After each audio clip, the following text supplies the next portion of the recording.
It was a quiet Friday evening when the Army Lieutenant Colonel began his long drive home. The sun had already dipped below the trees, leaving the road painted in shades of orange and gray. He was tired but peaceful. After weeks of long days at the base, he finally had a weekend to rest. The uniform he wore made him proud every single time he looked at it. To him, it was more than fabric. It was a symbol of years of sacrifice, discipline, and faith in the country he served. He drove with his window slightly open, letting the cool air touch his face. Music played softly in the background, an old tune that reminded him of home. His thoughts were far away, thinking about calling his family, about the meal waiting for him, about the quiet comfort of his living room. But then, in the rearview mirror, he noticed flashing red and blue lights. At first, he thought maybe an ambulance was coming from behind, but as the seconds passed, the light stayed right there following his car. He frowned, checked his speedometer. He wasn't speeding. His car registration was up to date. Everything was in order. Still, he did what he had been trained to do. He slowed down and pulled safely to the side of the road. He turned off his music, rolled down the window, and placed both hands visibly on the steering wheel. Calm, professional, and respectful. The air suddenly felt heavier. The flashing lights painted the dark road with color, and the sound of gravel crunching under boots grew closer. The colonel looked through his side mirror and saw two police officers walking up to his car. One stayed back, hand resting on his holster, while the other approached the driver's window. The officer's tone was sharp from the start. "License and registration." The colonel kept his voice calm. "Of course, officer. May I ask what the reason for the stop is?" "Broken taillight," the officer replied quickly, eyes scanning the car. The colonel nodded. "Understood. I wasn't aware of that. Let me get my papers. They're in my glove compartment." He spoke each word slowly and clearly, hoping to ease any tension. But as he reached toward the glove box, he noticed the officer stiffen and take a step back. The colonel stopped immediately, both hands back on the steering wheel. "I'm just getting my registration." "Sir?" he said softly. "Do it slowly," the officer warned. The colonel nodded and retrieved the documents carefully, handing them over. The officer took them, glancing between the papers and the uniform the colonel wore. "You military?" the officer asked. "Yes, sir. United States Army. I'm a lieutenant colonel." The officer didn't respond. He turned and walked back to his patrol car, muttering something to his partner. The colonel sat still, trying to stay composed. He had been through situations far more dangerous than this overseas, but something about this moment felt strange. Unnecessary tension, like a storm waiting to happen. Minutes passed. The lights kept flashing behind him. He looked at the dashboard camera he had installed months ago, thinking maybe he should turn it on, not out of fear but for clarity. He pressed the button. The soft beep gave him a small sense of security. He checked his mirrors again. The officers were still talking near their car. One pointed toward him, shaking his head. The other shrugged.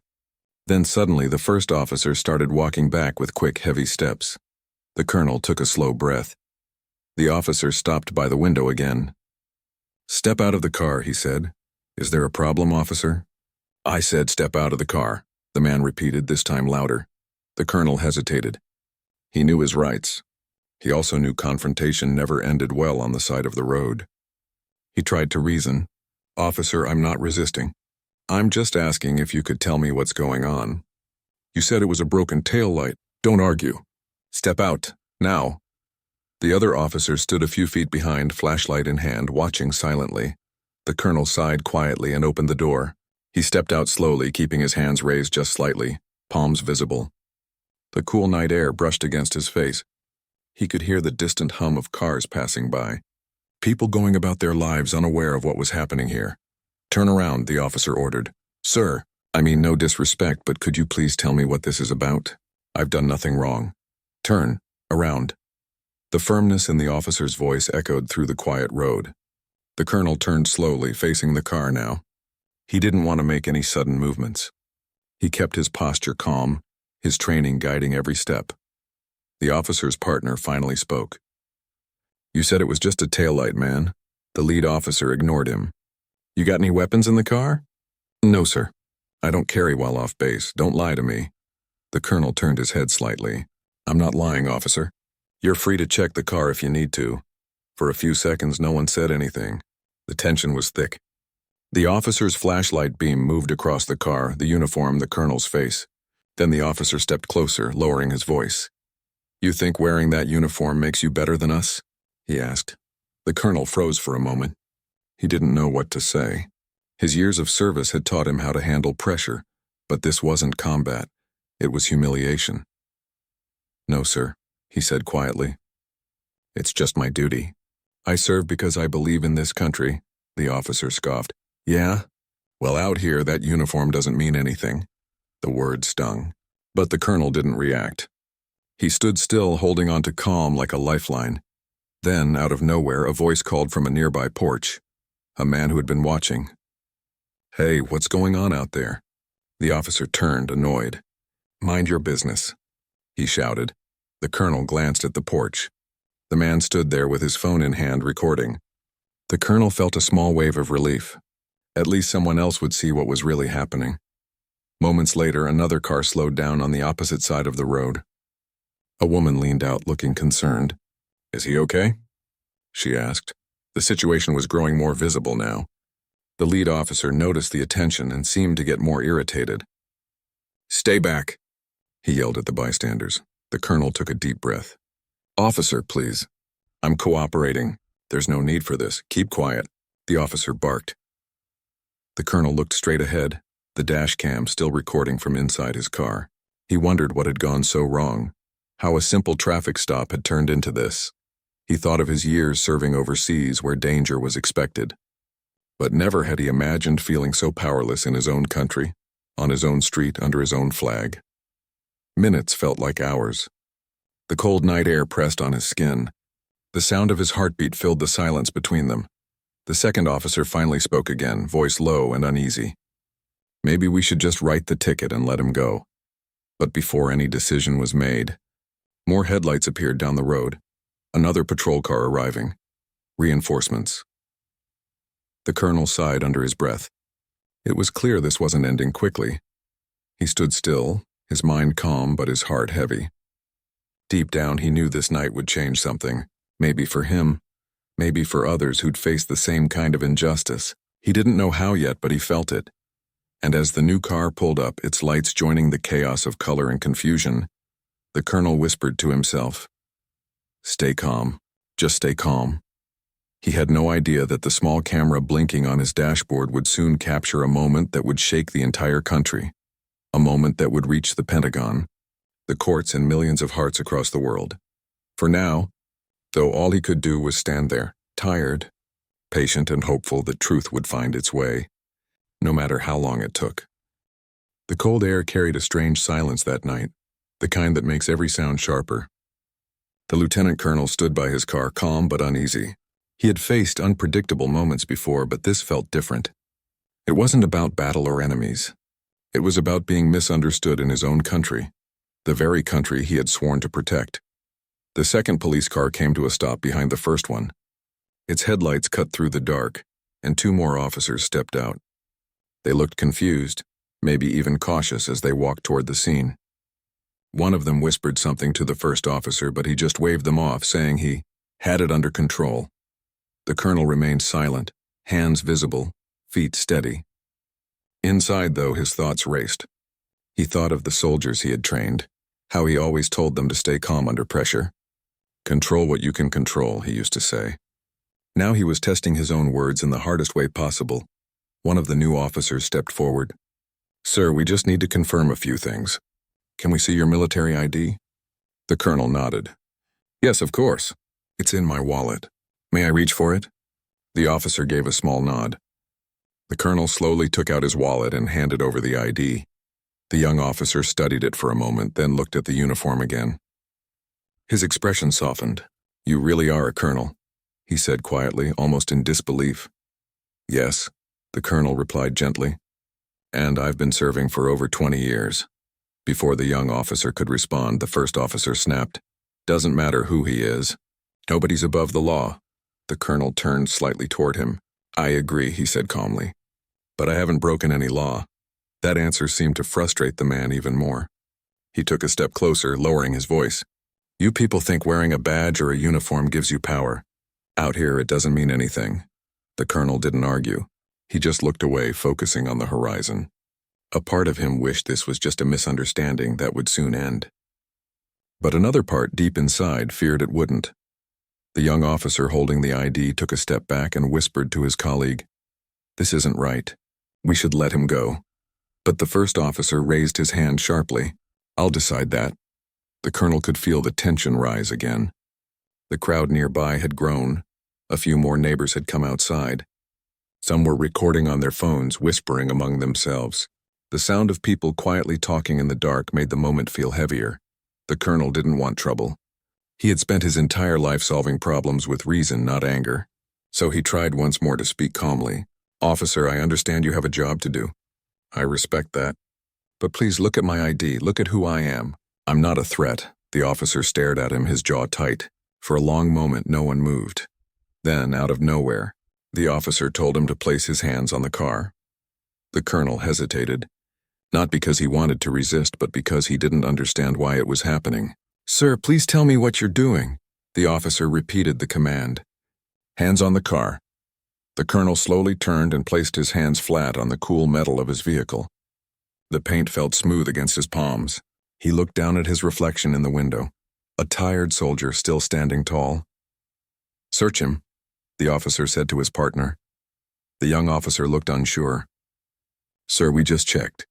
He's clean. No weapons, no—" "Do it," the senior officer snapped again.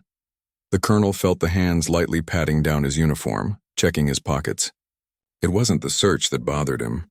It was the lack of reason. He had faced danger before, but never disrespect like this. Not for serving, not for protecting.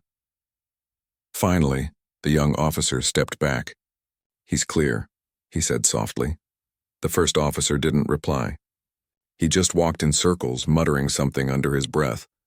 The colonel didn't catch the words, but he could feel the anger behind them. The silence between everyone grew thick again. A few moments later, a voice broke through, the same man who had been recording earlier.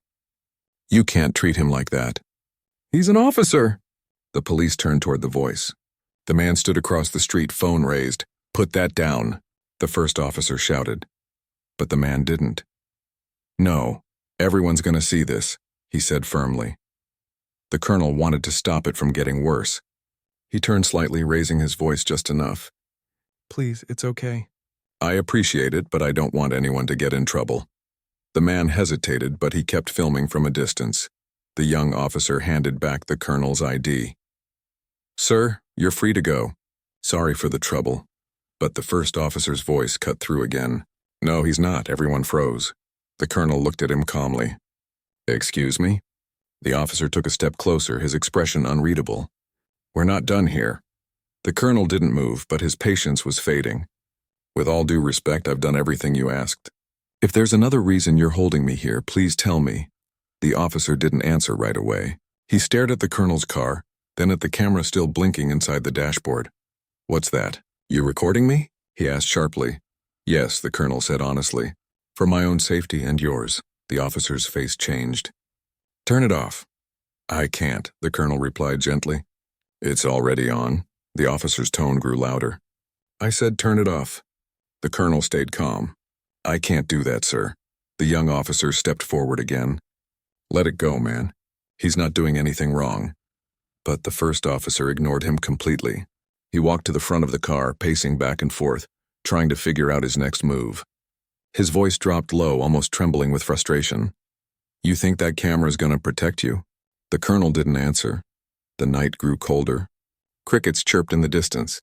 A soft wind brushed through the trees. Yet the tension stood still like a heavy fog no one could escape. Finally, the officer stepped back and said, "Fine, stay right here." He turned to the others. "We're calling this in." The colonel exhaled slowly. He didn't want to argue, didn't want to make it worse. He looked down the road, hoping this nightmare would end soon. As the officers talked by their cars, the colonel stood quietly, thinking of his life. The years he had spent serving overseas, leading soldiers, teaching them to stay composed even in the darkest moments. Now, he was reminding himself of the same lesson. He remembered his family's faces, the pride in their eyes whenever they saw him in uniform. That memory alone gave him strength to stand there without anger. After a few minutes, one of the new officers returned. "Sir," he said carefully, "we've confirmed everything. You can leave now." The colonel didn't move right away. "Is that official?" "Yes, sir." "You're free to go." He nodded slowly, then turned toward his car. But as he reached for the door, the first officer muttered something under his breath, something about getting away with it. The colonel stopped, looked at him one last time, and said quietly, "Nobody gets away with the truth. It always shows itself." Then he got into his car, closed the door, and drove off into the night. The flashing lights faded behind him, but the moment stayed heavy in his chest. He didn't feel relief and only sadness. Sadness that this was what the world had become. As he drove, the dashboard camera blinked steadily, capturing everything. Every word, every look, every second of that long, painful stop. He didn't know it yet, but the video he recorded that night would soon shake the entire nation. And while he tried to push the memory away and focus on getting home, something deep inside told him this wasn't over. The truth had been recorded, and truth has a way of finding light, even through the darkest nights. The colonel tightened his grip on the steering wheel and whispered softly to himself. Let the truth speak. He kept driving, unaware that this small piece of evidence would soon turn a quiet soldier into the center of a story that would reach all the way to the Pentagon. The next morning, the lieutenant colonel woke up earlier than usual. The night before still played in his mind like a movie that refused to end. The flashing lights, the harsh voice, the feeling of being treated like a criminal when all he had done was drive home. It all stayed with him. He hadn't slept well, but something inside told him that silence would only protect those who did wrong. He made a cup of coffee, sat down at his kitchen table, and looked at the small camera he had taken out of his car. Its light was still blinking red, meaning the recording was saved. He hesitated for a moment before pressing play. The screen lit up with the grainy image of the road, the headlights, the voices. He watched the entire encounter again, this time as a viewer, not as the person living it.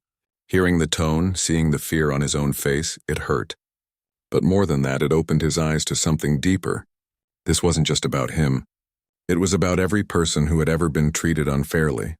About every soldier, every citizen who deserved respect, but got suspicion instead. After watching, he copied the video onto his computer. He didn't plan to post it right away. He wanted to do things properly. So he called his commanding officer and explained everything that had happened step by step. There was a long pause on the other end of the line. Then his superior spoke softly. You did the right thing by staying calm. Bring the footage in. We'll handle this. The colonel felt a small wave of relief. Someone was listening. Someone believed him. Later that day, he drove to the base and handed over the recording. The moment it was reviewed, silence filled the room. The officers watching couldn't believe what they were seeing. One of their own, humiliated, disrespected, and threatened for no reason. Within hours, word spread quietly through the ranks. The story reached higher officials, and soon it was sent to the Pentagon for review. By the following morning, things had started to move faster than the colonel expected. He received a call from a Pentagon spokesperson, asking him to come in for a formal interview. The tone was respectful but urgent. We've seen the footage, the voice said. We're taking this very seriously. The colonel drove there in silence, the same uniform neatly pressed, his posture straight as always. Inside, he was greeted by officials who had already seen every second of that video. They asked him questions about the night, the time, location, the officers involved. He answered every question with the same calm that had carried him through the encounter. Then one of them said, We'll make sure this is investigated. What happened to you should never happen to anyone wearing that uniform. Or any uniform. The colonel nodded slowly. He didn't want revenge. He wanted accountability. For a few days, things stayed quiet. He went back to his duties, trying to focus, but deep down he knew something was building. The calm before the storm. And then it happened. A news outlet got hold of the story. A leak from someone inside the investigation. The video began circulating online. It started small, shared by a few accounts, but by the end of the day it was everywhere. Millions watched in disbelief. The image of the colonel standing calmly beside his car, while the officer barked orders and mocked him, became a symbol of something far larger. People were angry. Veterans, civilians, and families all shared the same question. How could this happen to a decorated Army officer on American soil? The comments poured in. This man served our country with honor. If this can happen to him, it can happen to anyone. Where's the justice? Within hours, news anchors discussed it on television. Reporters camped outside the police department. Cameras flashed. Microphones were pushed toward every official who would speak. The story had grown beyond one man's experience. It had become a national conversation. The Pentagon released a statement later that evening. The Department of Defense is aware of the incident involving a serving lieutenant colonel. We are working closely with local authorities to ensure a transparent investigation. It was a careful statement, but people could sense the weight behind it. Meanwhile, the police department tried to control the damage. Their spokesperson appeared on television, saying they were reviewing the situation and waiting for all the facts. But the footage spoke louder than any press release. Inside the department, tension grew. The officer involved was placed on leave pending investigation, but many felt that wasn't enough. Protests began forming outside the building. People held signs calling for justice and respect. The colonel watched it all unfold from home, sitting quietly in his living room. He didn't ask for fame. He didn't want attention. But deep down he knew this wasn't just his fight anymore. He represented something bigger. The idea that no one, no matter their background or rank, should face unfair treatment. One evening, as the sun set, his phone rang again. It was the same Pentagon official. "Sir, the Secretary of Defense has requested a private meeting with you," the voice said. The colonel was silent for a moment, unsure how to respond. "Of course," he said finally. The next day he walked into a large conference room filled with officials. The Secretary of Defense stood up, shook his hand firmly and said, "You showed discipline and restraint when others wouldn't have. What you did out there, how you handled it, it speaks volumes about who you are as a leader." The colonel didn't smile. "Sir, I just did what I thought was right," the secretary nodded. "And that's exactly why this will not be forgotten." Behind closed doors, decisions were being made. The Pentagon launched an independent investigation, and federal agencies became involved. What began as a local incident had now reached the highest levels of government. In the following days, the media frenzy only grew stronger. News programs replayed the footage over and over, discussing every word, every gesture. Analysts talked about systemic issues, leadership, and respect for service members. Through it all, the colonel stayed quiet. He continued his duties, refusing interviews, avoiding cameras. He believed in actions, not words, but inside he couldn't help feeling the weight of everything. His once simple life had turned into something public, political, and emotional. One night he went for a walk outside the base. The sky was clear, stars shining above. The wind was gentle, carrying the sound of distant traffic.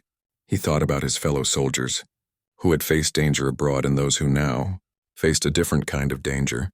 At home, the danger of being judged before being understood. He stopped by a quiet memorial near the base entrance, a stone wall with names engraved on it. Those who had given their lives for the country. He stood there in silence for a long time. When he finally spoke, it was barely a whisper. "You all fought for justice. I'll do the same, in my own way." The following morning, he decided to speak publicly for the first time. Not through anger or accusations, but through honesty. He recorded a short video message and posted it online. His voice was calm and steady. "I'm not here to divide anyone," he said. "I'm here to remind us that respect must exist for everyone, regardless of the color of our skin, the uniform we wear, or the town we live in. I believe in accountability. I believe in truth. And I still believe in this country." Within minutes, his message spread like wildfire. People shared it with captions like, "A true leader speaks with calm, not chaos." The video reached millions within hours, and support poured in from all directions, from soldiers, families, veterans, and even law enforcement officers who said his courage inspired them to be better. It became clear that this story had grown beyond one man's experience. It had turned into a lesson about respect, about justice, about the quiet strength it takes to stay calm when the world around you loses control. The colonel didn't seek fame or glory. He only wanted one thing, truth, and though he didn't yet know how the legal case would end, he knew something had already changed. People were talking. People were waking up, for the first time in a long while. The nation wasn't arguing over sides, it was listening. And as he sat quietly that night, the colonel realized that sometimes change doesn't come from noise or anger. Sometimes it starts from one calm voice refusing to be silenced. Weeks passed, but the story didn't fade. If anything, it grew stronger each day. Everywhere people went, offices, cafes, schools, someone was talking about it. The footage of the lieutenant colonel had become one of the most watched clips in the country. Some said it exposed a problem people had ignored for too long. Others said it reminded everyone what calm courage looked like. The colonel stayed away from the noise. He still showed up for duty every morning, wearing the same quiet discipline that had guided him all his life. But deep down, he could feel that things were changing fast, not just for him, but for everyone involved. One morning, he got a call from an investigator assigned to the case. The officer who had stopped him was now officially under federal review. The Department of Justice and military police were both involved. It was no longer just a local issue.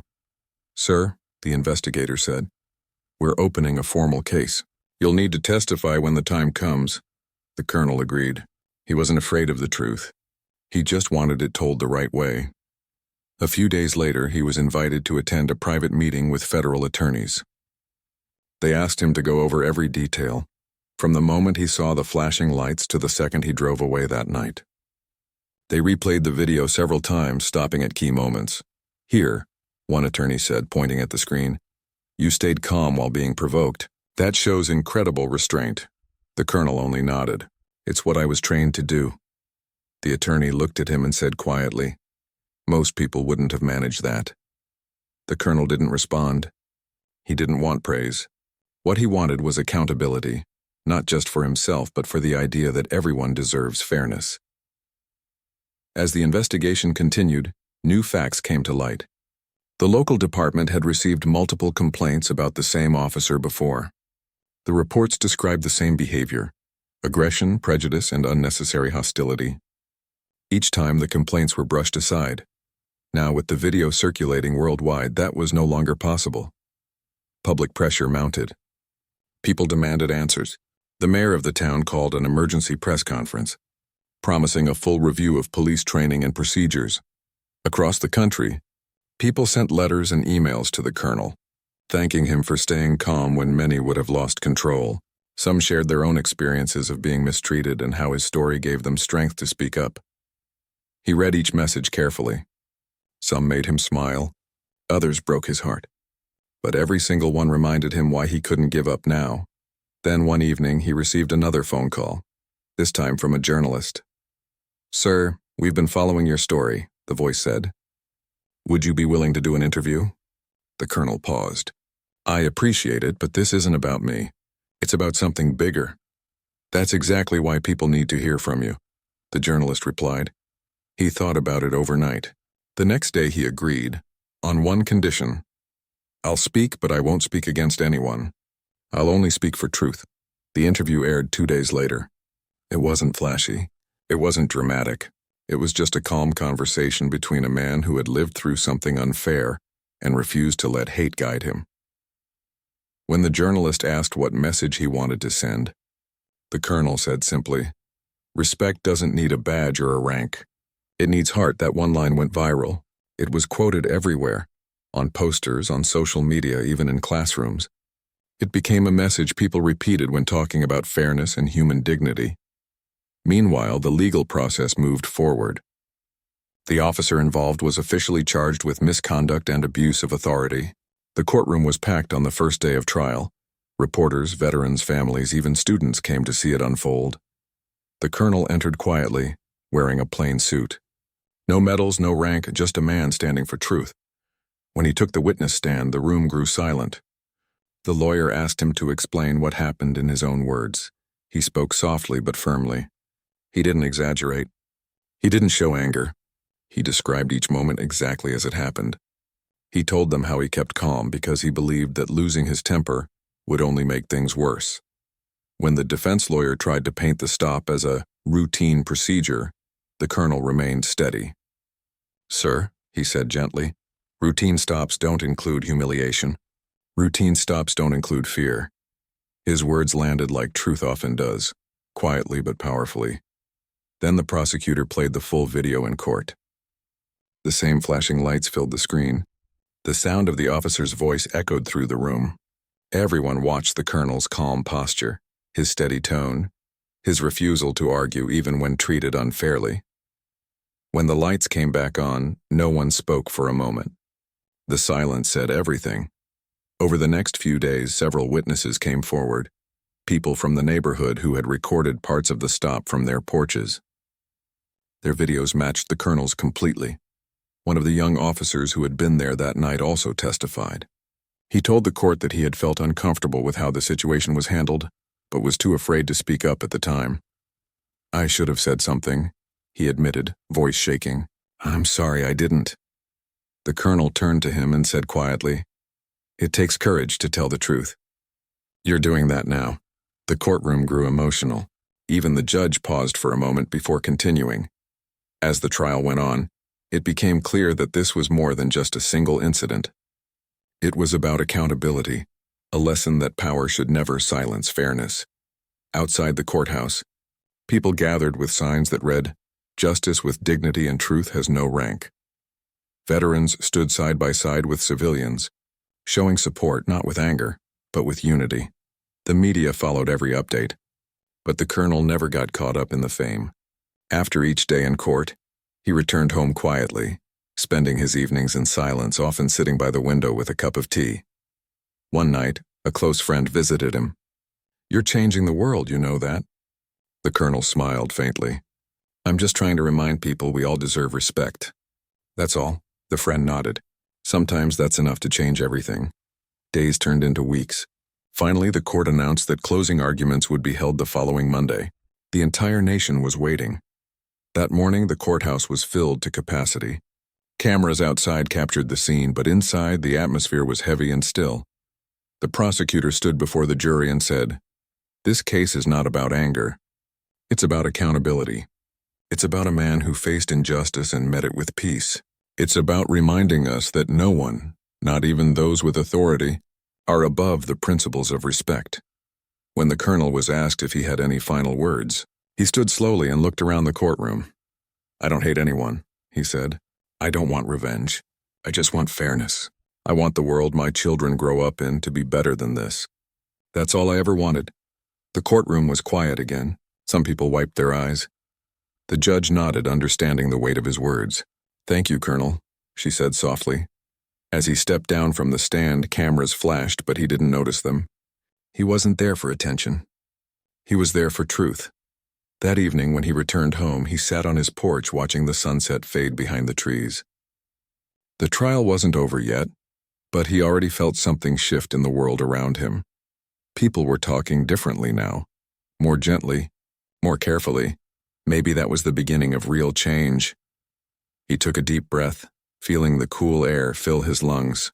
For the first time in weeks, he smiled, not because justice had been served yet, but because he had done his part with honor. And as he sat there, the phone rang again, this time from an unknown number. When he answered, the voice on the other end said, "Sir, the Pentagon would like you to attend a meeting tomorrow morning. They want to discuss what happens next." The colonel listened quietly, thanked the caller, and hung up. He looked up at the night sky, stars glowing faintly above, and whispered to himself, "Whatever comes next, I'll face it the same way, with calm, truth, and faith." He didn't know it yet, but what came next would shake not just a courtroom, but the entire nation. The next morning, the colonel woke up before sunrise. The world outside was quiet, the sky painted in soft shades of blue and gray. He sat at the edge of his bed for a long time, thinking about the call he had received the night before. The Pentagon wanted to meet him. The words still echoed in his mind. He didn't know what to expect, but he knew that whatever it was, it would be important. He dressed neatly, as he always did, his uniform pressed to perfection. It wasn't about pride. It was about respect for the duty he carried. As he looked in the mirror, he saw more than just a soldier. He saw a man who had walked through fear and kept his head high. When he arrived at the Pentagon, the atmosphere was tense but respectful. Security officers nodded to him as he passed through the long hallways. Everyone seemed to know who he was now. Some smiled softly. Others just watched in quiet admiration. He was escorted to a large meeting room where several senior officials were waiting. The air inside was still, the blinds half drawn against the morning sun. A general he had met once before stood and shook his hand firmly. "Colonel," the general said, "thank you for coming on such short notice." "Yes, sir," the colonel replied calmly. The general gestured for him to sit. Around the table sat military leaders, legal advisors, and a representative from the Department of Defense. They looked serious but not cold. It felt like they were all carrying the same weight, the weight of what had happened and what it meant. The general began. "The situation has drawn worldwide attention. It's no longer just a legal case.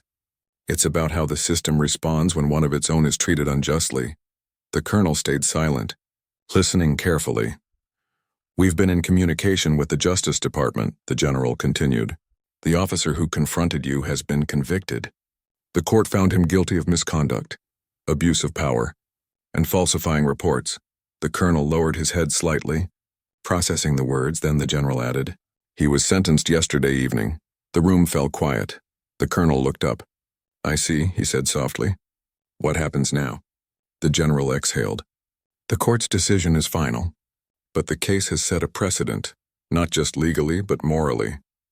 The Pentagon wants to ensure that every service member, regardless of background, is treated with respect, both inside and outside of uniform." Another official spoke next. "Sir, you've become a symbol of calm strength. People are listening to you. We'd like you to speak at a national press conference tomorrow to remind the country that justice can exist without hate." The colonel hesitated. He didn't see himself as a symbol. He was just a man who did what he believed was right. "I'll do it," he said after a moment, "but I'll speak from the heart, not from a script." "That's all we ask," the general said. That evening, the colonel returned home and sat at his kitchen table, staring at a blank sheet of paper. He didn't know how to prepare for something like this. What could he possibly say that the world hadn't already heard? Hours passed before he wrote his first line. "Truth doesn't shout, it stands quietly and waits to be seen."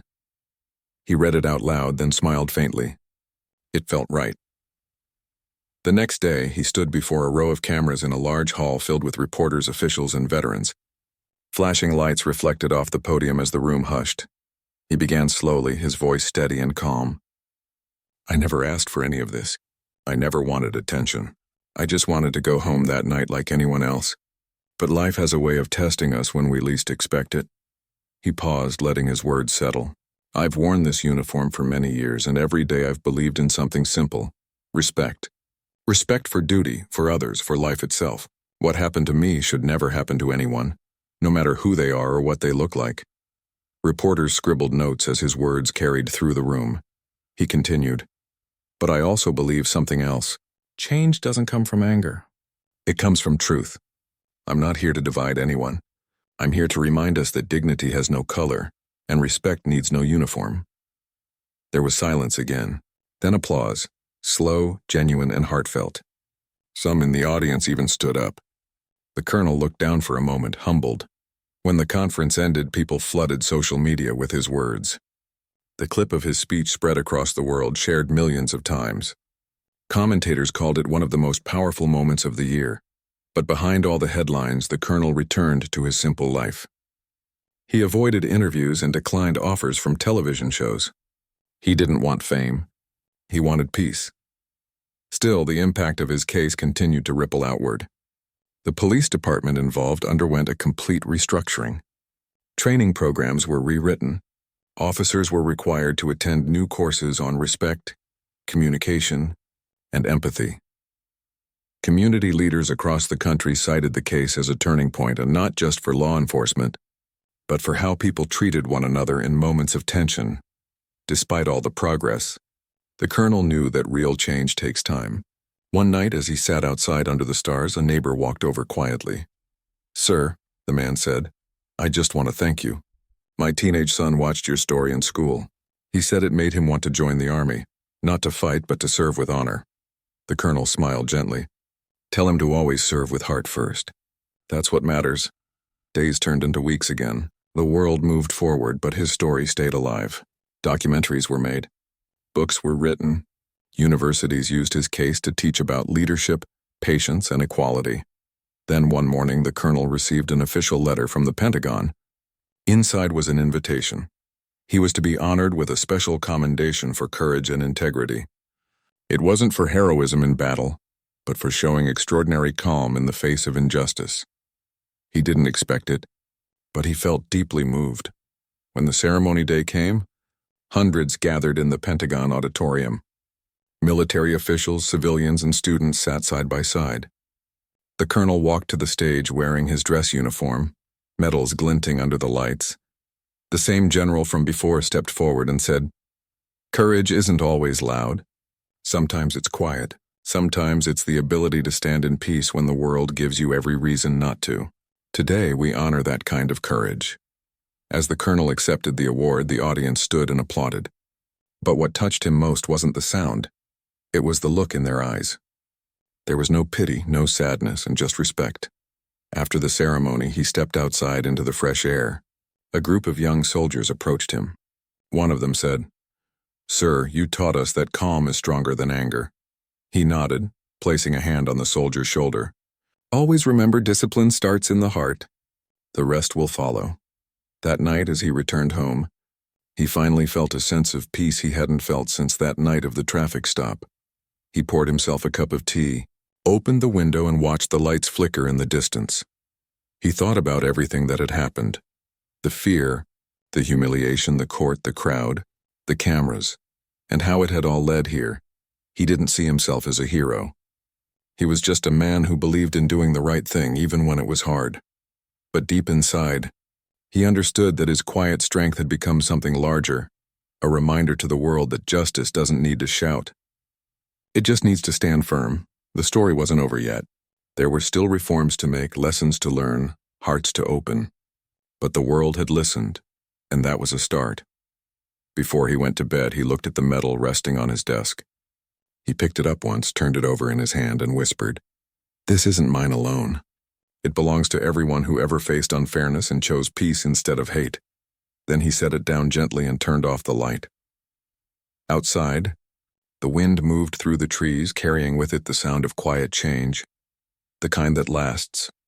And for the first time in a long time, the colonel slept deeply, knowing he had done what few could do, turn pain into purpose and silence into strength. Months passed since the colonel had received his commendation. Life began to settle into a quiet rhythm again, though nothing was truly the same. His story had left an imprint on the country, one that people couldn't easily forget. Across cities and small towns, people began to look at things differently. Conversations that once caused tension now inspired reflection. Schools held talks about respect and courage. Police academies changed their training manuals, adding a section based on his story, "Calm Under Pressure." The colonel didn't seek any of this. He lived his days simply, spending mornings walking along the lakeside near his home. The air there was peaceful, the kind of peace he had once thought he might never feel again. He greeted neighbors, smiled at children on bicycles, and sometimes stopped to talk with people who recognized him. Many thanked him, though he always replied the same way. We all play a part in making things better. One afternoon, as he was tending to the small garden behind his house, a letter arrived. The envelope was plain, but the seal on it caught his attention. It was from the president's office. His hands paused for a moment before he carefully opened it. The message inside was short and formal. "You are cordially invited to attend the National Service and Justice Ceremony in Washington, D.C. The nation wishes to honor your integrity and calm leadership during a time of great division. Your story has reminded millions of what true strength looks like." He read it twice, then folded it neatly and set it aside. He didn't smile or frown. He simply stood there for a moment, looking up at the open sky. He had never done any of this for recognition, but if his presence could help bring unity, he would go. The following week, he traveled to Washington. As his car approached the Capitol building, he could see the flags fluttering in the wind, the crowds gathering outside, and rows of cameras waiting for the ceremony. For most people, it was a national event. For him, it was simply a moment of reflection, one more step in a long journey toward justice and understanding. Inside the hall, the air buzzed softly with anticipation. Government officials, military leaders, teachers, students, and even families who had written to him months earlier were present. Everyone stood when he entered, though he gently raised his hand as if to say, "Please, sit." The host introduced him as a man who reminded the nation that honor doesn't require force. The applause that followed was long and heartfelt. When it was his turn to speak, he walked to the podium slowly, his posture steady, his face calm as ever. He looked out across the hall, taking a moment before saying a single word. "Thank you," he began softly. "When all of this started, I never imagined I'd be standing here. I was just a man driving home one night. What happened that evening wasn't supposed to define me, but somehow it opened the country's eyes to something we all needed to see." He paused, his gaze warm and steady. "This story isn't mine alone," he continued.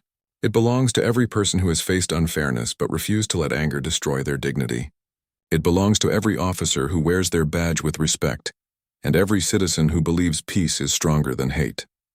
The hall was silent. Even the sound of the air vents seemed to fade away. He went on, "I've learned that real justice doesn't come from punishment. It comes from change. Change in hearts and systems, in the way we see one another. And that change begins not in offices or courtrooms, but in everyday moments when we choose kindness over fear." When he finished, the crowd rose again, not in loud cheers, but in quiet respect. Some wiped tears from their eyes, others placed their hands over their hearts. The president stepped forward to present him with a Medal of Honor for service beyond duty. As the ribbon was placed around his neck, the colonel bowed his head slightly, humbled, not proud. After the ceremony, reporters asked how it felt to be celebrated as a national hero. He smiled faintly and said, "Heroes build peace, not noise. I just did what I had to do." The moment made headlines around the world. Newspapers called it a day of dignity. News anchors described the colonel's calm speech as a reminder that courage doesn't always roar. Sometimes, it simply stands tall. In the weeks that followed, the country saw real progress. Police departments began inviting community leaders to joint workshops. Neighborhoods that had once felt divided began organizing local peace events. A scholarship fund was started in the colonel's name for young students who showed leadership through empathy. But the colonel stayed out of the spotlight. He returned home quietly, content to live his days away from cameras and microphones. His home became a small sanctuary of peace. Sometimes veterans visited him to talk about their struggles adjusting to civilian life. He always listened patiently, offering simple but meaningful words. "Don't carry anger," he'd say. "Carry purpose. It's lighter." One evening, as the sun set in shades of orange and gold, he sat outside on his porch with a notebook in his hand. For months, people had asked him to write his story, not just the events, but what he had learned. That night, he finally began. The first line he wrote was short but deep. "Peace doesn't come when life is fair. It comes when we stay fair, even when life isn't." He spent nights writing quietly, pouring his thoughts onto paper. The book wasn't about the incident itself. It was about what came after. The lessons, the emotions, the slow rebuilding of trust. When it was published a year later, it became a national bestseller. Readers said it felt like sitting down with a wise friend, not reading a book. One letter he received after its release stood out. It came from a young police officer who wrote, "Sir, your words changed how I wear my badge. You reminded me that power without empathy means nothing." The colonel smiled when he read that. That one message, he thought, was worth more than any medal. Time continued to pass, but his legacy grew stronger. Schools invited him to speak to students. Churches and community centers named outreach programs after him. A small memorial was even built near the spot where the traffic stop had once happened, not to mark tragedy, but to honor growth. A plaque there read, "From pain came peace. From silence came strength." Every year, people visited the site to reflect, to learn, and to remember that calm courage could change the world. One day, an old friend from his military days came to visit. They sat on the porch sipping tea as the evening breeze carried the soft sound of crickets. "You know," the friend said, "what you did, it changed things more than any law ever could." The colonel shook his head lightly. "I didn't change the world," he said. "I just reminded it to listen." The friend nodded. "Maybe that's the same thing." They both laughed quietly. The moment felt light, peaceful, and real. Later that night, the colonel looked out at the stars. Life had been unpredictable, filled with tests and turns he never saw coming.